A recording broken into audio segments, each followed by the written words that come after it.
हाँ ठीक है, मैं उसको बता दूंगा। आज की फ्रेश क्लास एक बार देख लो, उसके बाद फिर मैं वो चीजें बता दूंगा, ठीक है। ओके, सो कंपोजिट नंबर आपने सुना है कि नहीं? कंपोजिट नंबर नहीं सुना? प्राइम नंबर सुना है? क्या होते हैं prime numbers? Yes, the numbers which are divisible by one and itself is called prime number. सबसे छोटा प्राइम नंबर कौन सा होता है? नहीं, हाँ, two. Actually prime number two से स्टार्ट होते हैं। तो सबसे पहला प्राइम नंबर होता है टू, फिर नेक्स्ट प्राइम नंबर कौन सा होता है? थ्री। नेक्स्ट कौन सा होता है? फाइव। नेक्स्ट सेवन, 11, 13, फिर 17, 19, 23, ये सारे प्राइम नंबर्स हैं, ठीक है। अच्छा, अब जो नंबर प्राइम नंबर नहीं होते हैं उनको क्या बोला जाता है? करेक्ट। तो जो नंबर प्राइम नंबर्स नहीं होते उनको बोला जाता है कंपोजिट नंबर। अच्छा, कंपोजिट नंबर क्यों बोला जाता है ये पता है? अच्छा, म्यूजिक कंपोजर का मतलब समझते हो क्या होता है? Actually, the one who mixes the music of different instrument is called music composer. जो कंपोजर क्या होता है? अलग अलग टाइप के म्यूजिकल इंस्ट्रूमेंट के म्यूजिक को मिक्स करके एक नया म्यूजिक क्रिएट करता है। समझ में आ रहा है ये चीज? लाइक एक पियानो है, एक गिटार है, उसको क्रिएट करके एक नया म्यूजिक क्रिएट कर रहा है, तो वो म्यूजिक कंपोजर होता है। उसी तरीके से कंपोजिट नंबर क्या? कंपोजिशन है प्राइम नंबर्स का। जैसे कि टू और थ्री, ये दो प्राइम नंबर्स है, दोनों को अगर कंपोज करोगे, दोनों को मिला दोगे, तो टू थ्री जा क्या हो जाएगा? Six. It is a composite number. Five two, इनका कंपोजिशन क्या बनेगा? 10, तो वो एक कंपोजिट नंबर हो गया। क्लियर हो गया ये चीज? तो नंबर्स को इस तरह से हम दो कैटेगरी में डिवाइड कर सकते हैं। First is prime number and second one is composite number. Clear ये चीज? तो ये जो थ्योरम 1.2 आपको दिख रहा है, ये इसी पे बेस्ड है। आप अपनी एनसीईआरटी की बुक अगर ओपन करोगे, उसमें पेज नंबर 8 में लिखा हुआ है। अगर बुक नहीं तो कोई प्रॉब्लम नहीं, मैं स्टेटमेंट लिखवा रहा हूं, आप लोग लिखोगे अभी। स्टेटमेंट लिखो थ्योरम 1.2 की। इसका नाम है फंडामेंटल थ्योरम ऑफ अर्थमेटिक। ये इस थ्योरम का नाम है, फंडामेंटल थ्योरम ऑफ अर्थमेटिक। और आप इसकी स्टेटमेंट लिखना अपनी नोटबुक में और समझना। स्टेटमेंट है, every composite number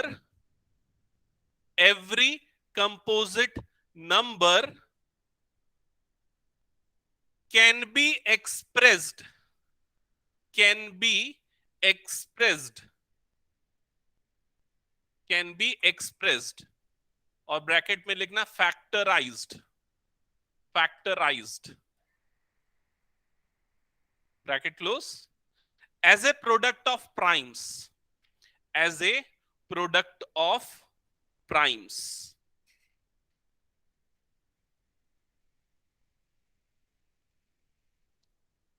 एक सेकंड, सॉरी, उसको बंद कर देना। तो उसके तो आपने जो लिखा, क्या वो समझ में आ गया? जो चीज अभी मैंने बताई वही आपने लिखा। Every composite number can be expressed या फिर factorised as a product of primes. तो हर एक कंपोजिट नंबर को फैक्टराइज किया जा सकता है प्राइम नंबर के फॉर्म में। ठीक है, बचपन से हम लोग करते आ रहे हैं। जैसे कि 6 प्राइम फैक्टर क्या होगा? 2 इंटू 3। 50 का प्राइम फैक्टर क्या होगा? Yes, 5 square into 2, product of primes. तो यही है theorem of fundamental theorem of arithmetic. ठीक है, अब इसके बाद ना सीक्वेंस में हम कुछ और थ्योरम्स देखेंगे। अच्छा, इसमें एक और लाइन इस थ्योरम में और लिखना है, ये भी लिखोगे। एंड दिस फैक्टराइजेशन, कंटिन्यूशन में लिखो, and this factorisation is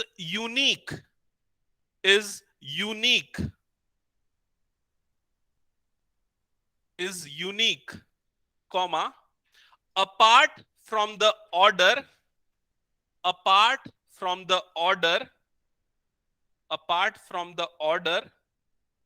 in which prime factor occurs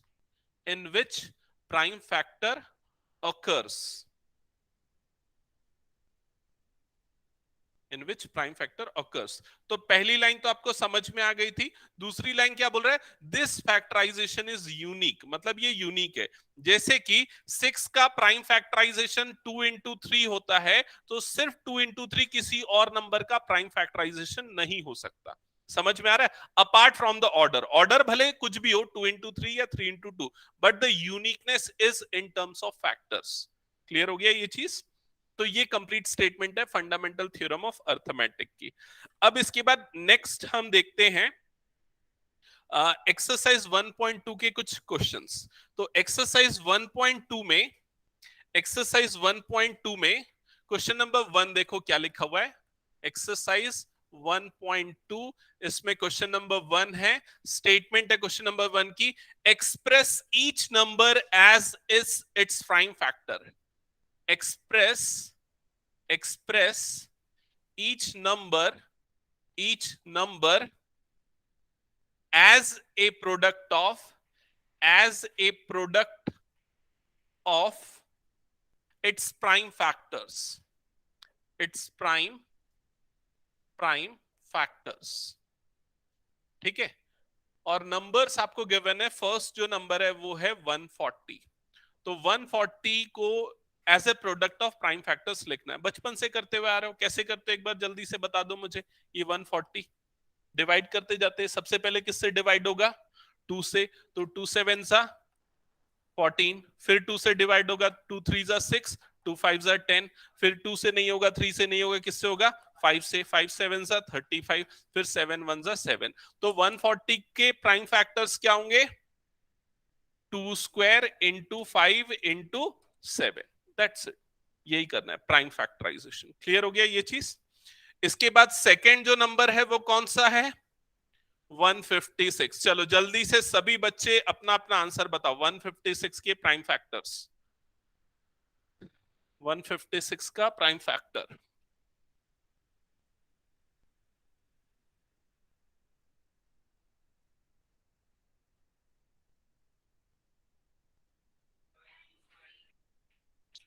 to square into 3 into 13। सबका आ गया क्या? ठीक है, चलो नेक्स्ट बनाओ जल्दी से। क्या हुआ आदित्य, जल्दी बना। हम्म, कुछ प्रॉब्लम? डिवाइड करो, 2 7 जा 14। ठीक है, लक्ष्य हो गया।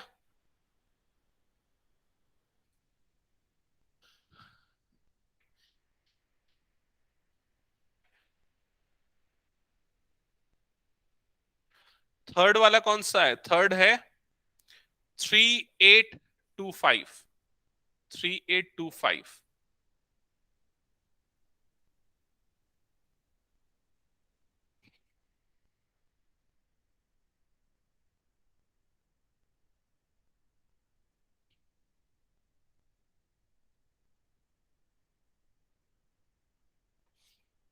3825, 8 + 3 11 + 2 30। हाँ ठीक है।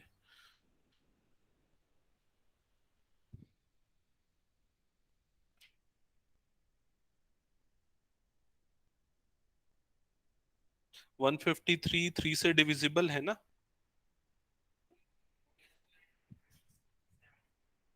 हम्म, 3 स्क्वायर इंटू 5 स्क्वायर इंटू 17। अच्छा, एक बार चेक करते हैं, सब अपने अपने आंसर लाओ। ठीक है, शौर्य का भी सेम आ रहा है, सेम आ रहा है। Okay, 3 square 5 square 17। ठीक है, ठीक है, नेक्स्ट बनाना चालू करो जिनका बन गया। आदित्य बना, और कुछ प्रॉब्लम आ रही तो पूछ। तुम दोनों को कुछ प्रॉब्लम तो पूछो। हाँ, अच्छा, बुक्स नहीं है क्या सबके पास? ये दे दो, एक उधर शेयर कर लेगा।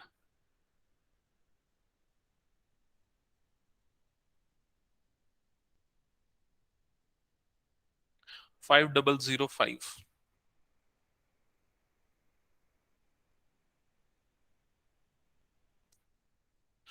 लक्ष्य, वो 3 से फिर नेक्स्ट नंबर भी 3 से डिविजिबल है ना? 1257, जो 1275 लिखा ना, it is also divisible by 3। How we can check the divisibility by 3? देखो, ऐड करो इसको। Yes, by adding. सो 2 1 + 2 3 हो गया, 3 + 7 कितना हो गया? 10, 10 + 5 15। सो 15 is divisible by 3, so this number is also divisible by 3। ठीक है, तो उसको 3 से डिवाइड करो।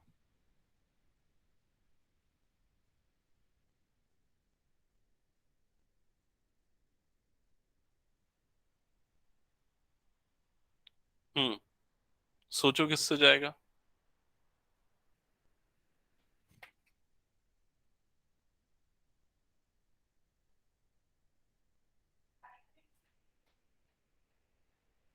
5 into 91 फर्दर डिविजिबल नहीं है क्या? 91 होगा फर्दर डिविजिबल। किससे डिविजिबल होगा 91? हाँ, 13/7 करेक्ट।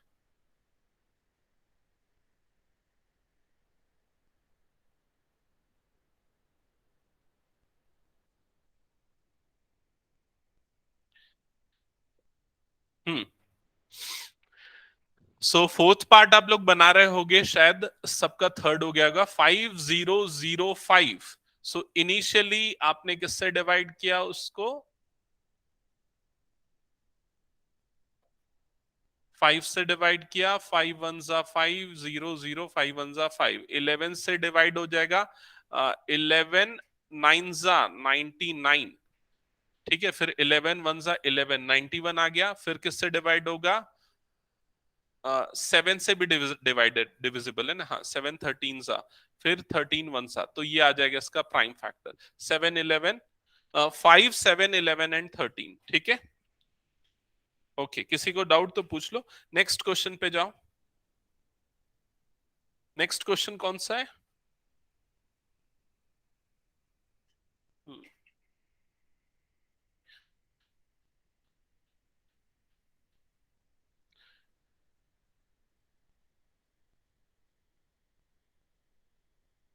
7429। Next is 7429। 7429।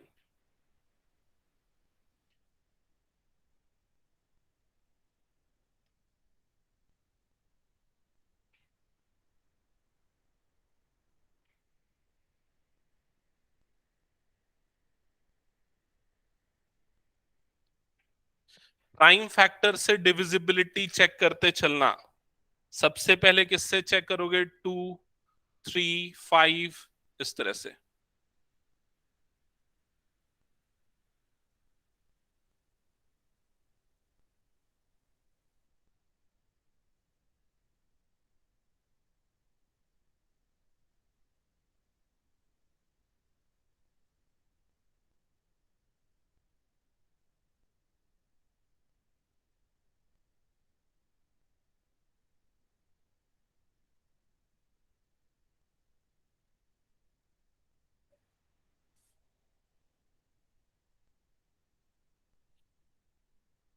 बताऊं क्या पहला?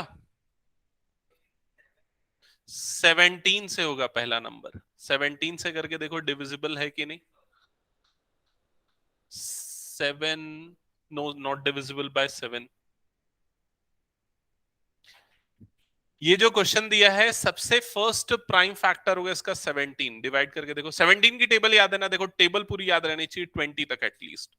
17 की टेबल बताओ क्या होगा, कितने टाइम्स में जाएगा?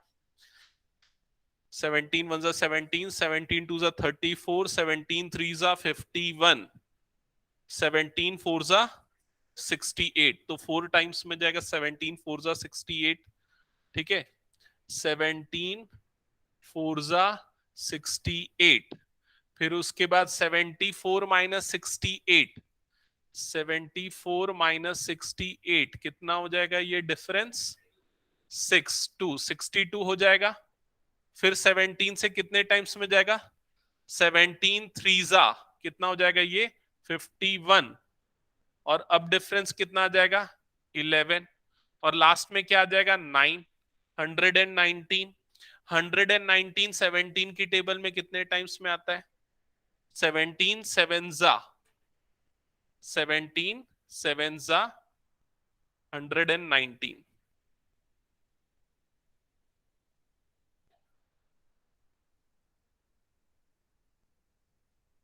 ठीक है, ये हो गया। फर्दर फिर से अब ये किससे डिविजिबल होगा देखो। 17 से छोटे प्राइम नंबर से तो ऑब्वियसली नहीं होगा। तो 17 के बाद कौन सा प्राइम नंबर है? 19। तो 19 से चेक करो।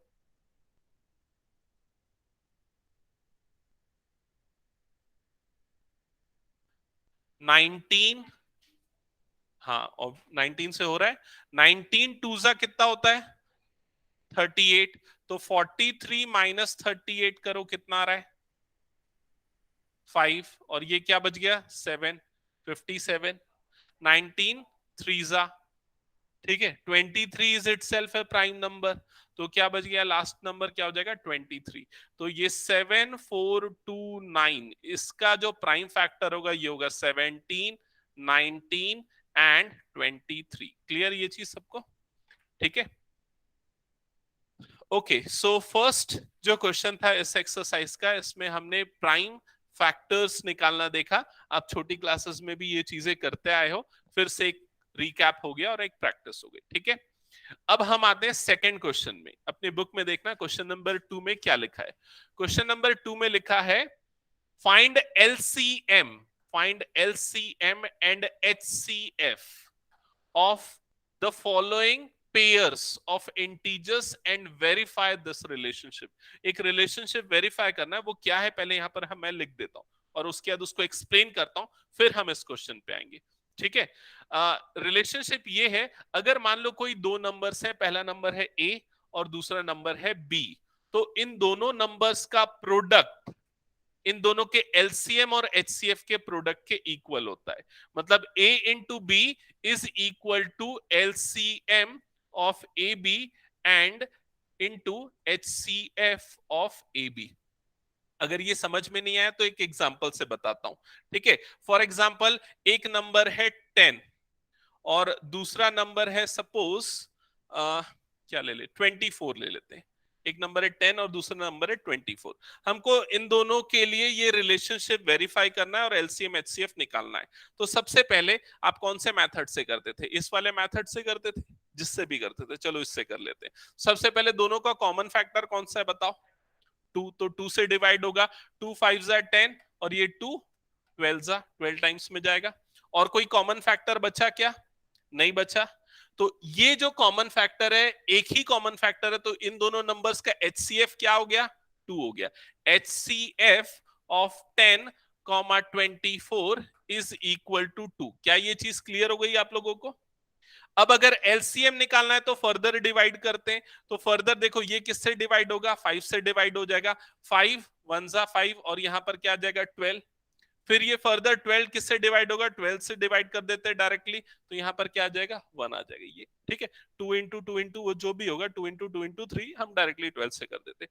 अब इन सबको जब मल्टीप्लाई करोगे तो आपको क्या मिल जाएगा? दोनों नंबर का एलसीएम मिल जाएगा। तो दोनों नंबर का एलसीएम क्या आ जाएगा? एलसीएम ऑफ 10 24 बताओ कितना आ जाएगा? 120 आ जाएगा।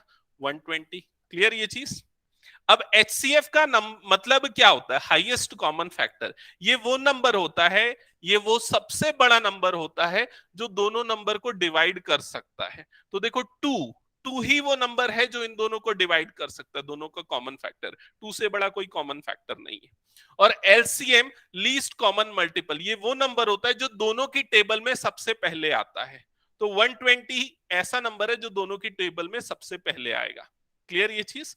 तो यहां पर हमने एलसीएम और एचसीएफ दोनों के निकाल लिए। अब ये रिलेशनशिप वेरीफाई करते हैं हम। रिलेशनशिप वेरीफाई करने के लिए देखो लेफ्ट साइड पे क्या है? ए इंटू बी। ए और बी हमारे वो दो नंबर्स है, तो ये ए इंटू बी मतलब 10 इंटू 24 कितना हो जाएगा? ये 240। तो लेफ्ट हैंड साइड कितना आ जाएगा? 240। राइट हैंड साइड में क्या है? दोनों के एलसीएम और एचसीएफ का प्रोडक्ट, मतलब इन दोनों का प्रोडक्ट क्या आएगा? इन दोनों का प्रोडक्ट वो भी 240 आएगा। समझ में? तो ये रिलेशनशिप हमारी वेरीफाई हो गई। क्लियर? यही काम करना है आपको नेक्स्ट सेकंड क्वेश्चन में। एलसीएम और एचसीएफ निकालना है, फिर उसके ये रिलेशनशिप आपको वेरीफाई करनी। क्लियर? चलो स्टार्ट करो। जिनको कुछ डाउट कुछ प्रॉब्लम तो पूछो।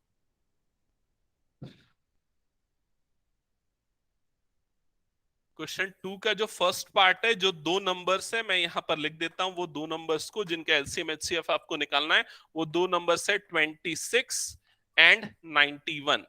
26 एंड 91 आपको इन दोनों नंबर्स के एलसीएम एचसीएफ निकालने हैं, ठीक है।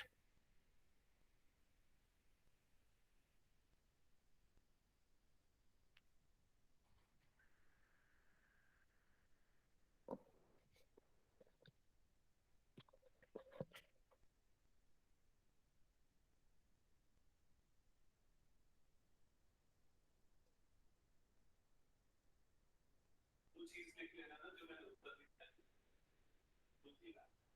हाँ, तो a to b is equal to LCM। Actually ये जो टॉपिक जो मैं अभी सामने लिखा हूँ ना, जिससे 1 मार्क का क्वेश्चन हमेशा आता है, LCM of two numbers into LCM of two numbers equal